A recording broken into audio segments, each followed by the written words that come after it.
અમરેલી કોંગ્રેસની જન આશીર્વાદ સંમેલનમાં પરેશ ધાનાણી બોલ્યા કે આ વખતે વિરજીભાઈ ઠુમ્મરની ટિકિટ મેં કાપી નાખેલી છે। અમરેલી કોંગ્રેસની જન આશીર્વાદ સંમેલનમાં પરેશ ધાનાણી બોલ્યા આ વખતે વિરજીભાઈની ટિકિટ મેં કાપી નાખી।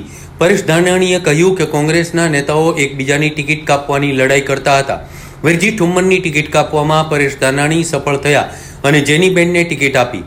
વિરજી ઠુમ્મર આ વખતે પણ પરેશ ધાનાણીની ટિકિટ કાપવામાં નિષ્ફળ ગયા। અમરેલીની જવાબદારી તમામ કાર્યકર્તાઓને સોંપ્યું છું અને જેનીબેનને જીતાડી દેજો।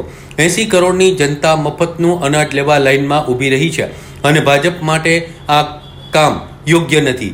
સરપંચથી લઈ સાંસદ સુધી ભાજપ છતાં મંદી, બેરોજગારી માજા મૂકી રહી છે છતાં બળના દીકરા આ ભાજપવાળા પાછા પડતા નથી। કોંગ્રેસ ટનાટન અને કમલમમાં કકળાટ ગયેલો છે તેવું તેમણે જણાવેલું હતું। એક બધાની ટિકિટ કાપવા માટે લડ્યા। આ વખત ચંદ્રિકાબેન દાંત કાઢોમાં હું સફળ થયો। તમારા બધાના આશીર્વાદથી આ વિરજીભાઈની ટિકિટ કાપી નાખી। બેન જેની તને અમે જંગે ચડાવી, પણ તારા પપ્પાને મેં સામેથી હવાલો દીધો તો મારી ટિકિટ કાપો, એ આ વખતે નિષ્ફળ ગયા।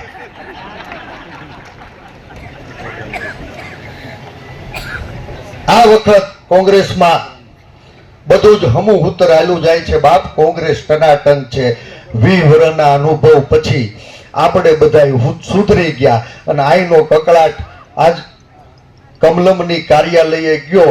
અમરેલીમાં તો પૂજા કાકા લડાઈ નથી, આ લડાઈ આજ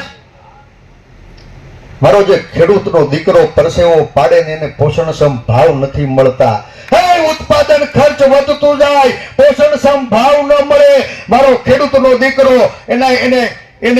એના ઘરનું પાલન પોષણ કેમ કરવું ને, એ પરિસ્થિતિ માંથી ખેડૂતોને મુક્ત કરાવવા માટેની લડાઈ છે। મારી બહેનો, ખેડૂતના દીકરાને પોષણક્ષમ ભાવ નથી મળતો।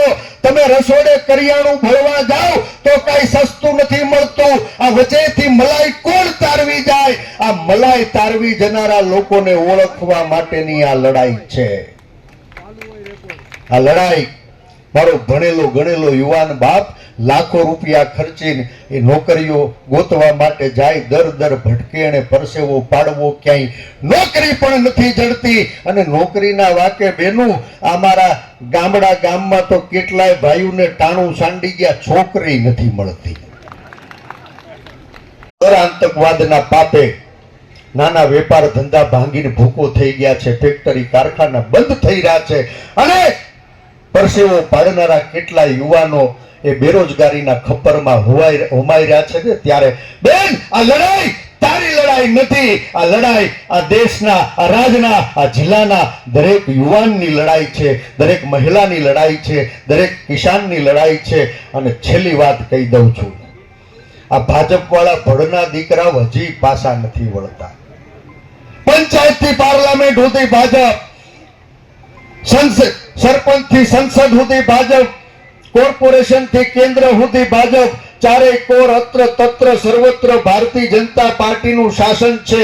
લોકોની અપેક્ષાઓનું કેન્દ્ર બિંદુ આજે ભાજપની સરકાર બની છે ને બાપ, વિકાસના સપના દેખાડ્યા અને બીજી બાજુ આ દેશના 80 કરોડ લોકો એના પેટનો ખાડો પૂરવા માટે બાપ સરકારની